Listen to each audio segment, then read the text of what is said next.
To search means nothing. To find is the thing. Wow.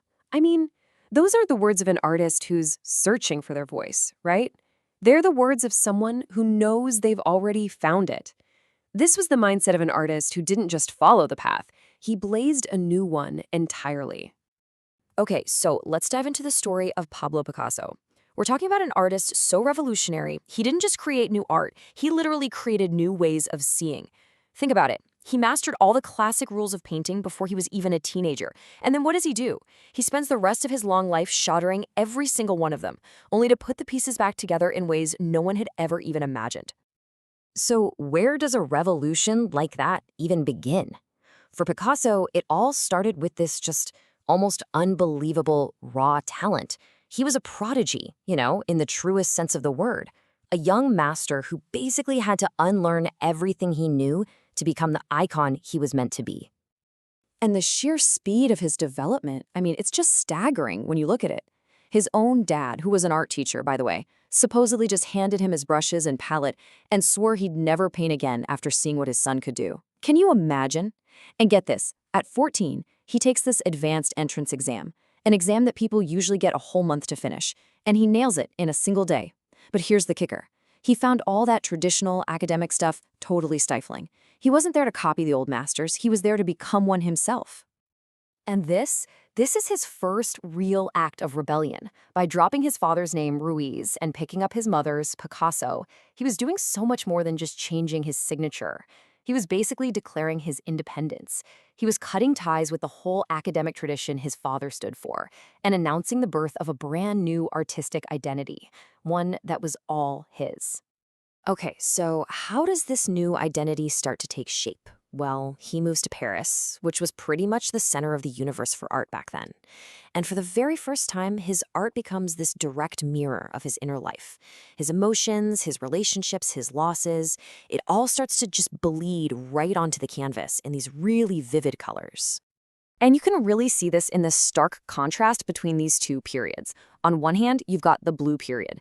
This was kicked off by the tragic suicide of a close friend. The world becomes cold, bleak. He paints the outcasts of society, and everything is washed in these deep, sorrowful blues. And then, bam, his world completely changes. He falls in love with Fernande Olivier, and his color palette just warms right up into the rose period.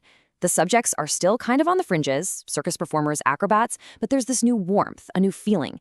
This is Picasso really learning to paint not just what he sees, but what he feels deep down. But, painting emotion, that wasn't going to be enough for him.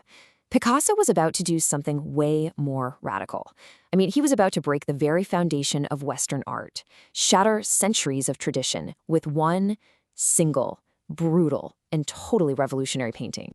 So when Picasso first showed this piece, Les Demoiselles d'Avignon, in his studio, the reaction wasn't just, oh, I don't like it. People were horrified, absolutely horrified. Even his most forward-thinking artist friends were shocked. His big rival, Matisse, was apparently furious. The painting was seen as a flat-out attack, not just on beauty, but on art itself. The figures are all jagged, distorted. Their faces look like ancient sculptures or African masks. It was aggressive, it was confrontational, and it changed everything. So what was this crazy new idea? Well, it was Cubism. Think about it like this. For 500 years, painters tried to create this perfect illusion of a 3D world on a flat canvas, all seen from one single spot. Picasso and his buddy Georges Braque looked at that and thought, that's not how we actually see the world. Reality isn't static, right? We move around, we see things from multiple angles. Cubism was their attempt to paint that truth, to show a face from the front and the side at the exact same time, to break it down into geometric shapes and then put it all back together to create a more complete picture of reality. And this whole revolution happened so fast. Just look at this timeline. It's incredible. It starts with that explosive influence from African art, and then he teams up with Georges Braque. And they saw themselves as inventors, They even compared their work to the Wright brothers conquering the sky. How cool is that? First, they break down reality with what's called analytic cubism. And then they start building it back up, but with real-world stuff, inventing collage and what they called synthetic cubism along the way. In just 7 years, they didn't just bend the rules, they rewrote the entire language of art. But Picasso's revolution wasn't just stuck in the studio. As the world around him started spiraling into chaos, his art became his voice. It became his conscience. And in some ways, it became his weapon. Which brings us to this really provocative question. Can art actually be an instrument of war? Not just for peace or protest, but a real, active weapon in a fight. For Picasso, the answer was a clear, resounding yes. So in 1937, Nazi bombers fighting for Franco during the Spanish Civil War, they just completely obliterated the town of Guernica. Picasso was in Paris, and he channeled all his rage and horror into this massive, monumental mural. And it's not a realistic painting of the bombing, it's more like a universal scream. He stripped out all the colors, so it looks like a stark black and white newspaper photo of an atrocity. The bull, the horse, the screaming mother, these are all timeless symbols of brutality and suffering. Guernica really became more than just a painting, it became the conscience of the entire 20th century. And this quote from him just says it all. Painting is not made to decorate apartments. It is an instrument of war. For Picasso, art was never meant to be passive decoration. It was an active force in the world. It was a tool, a weapon, something to be wielded against injustice, against tyranny, against the horrors of war. So, after completely changing the art world and creating its most powerful political statement, what was left to do? For Picasso, the answer was pretty simple: everything. His final decades were this whirlwind of creativity that really cemented his status as a living legend. Let's just pause on this number for a second. 50,000. That is the estimated number of artworks he created in his lifetime. It's a staggering figure. It speaks to a creative drive that was absolutely relentless, almost superhuman. And as you can see from this chart, it wasn't just paintings. I mean, look at the sheer volume. 30,000 prints. Thousands of drawings, sculptures, ceramics. He never stopped exploring. He never stopped making things. He moved to the south of France and basically reinvented himself as a potter, then as a printmaker, constantly pushing the boundaries of every single medium he could get his hands on. You know, in his later years, he wasn't just creating new stuff out of thin air. He was having a direct conversation with art history itself.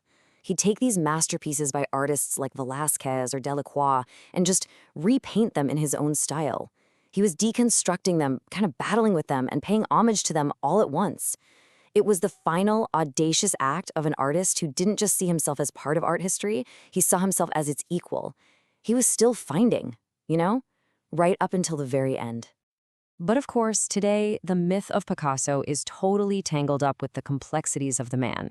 His treatment of the women in his life, his muses, his lovers, his wives, was, let's be honest, often cruel and destructive. That quote from François Gillot is just chilling, right? For me, there are only two kinds of women, goddesses and doormats. It captures a dynamic that's being, and should be, re-examined today. So we're left with this really difficult task of holding two truths at the same time: the undeniable, world-changing genius of the artist and the deeply, deeply flawed nature of the man. So, here's the final thought. Picasso broke the canvas to give us a whole new way of seeing reality. But with a life lived so large and so full of controversy, did he leave us with one last challenge? Is he forcing us to grapple not just with his art, but with the complicated artist behind it all?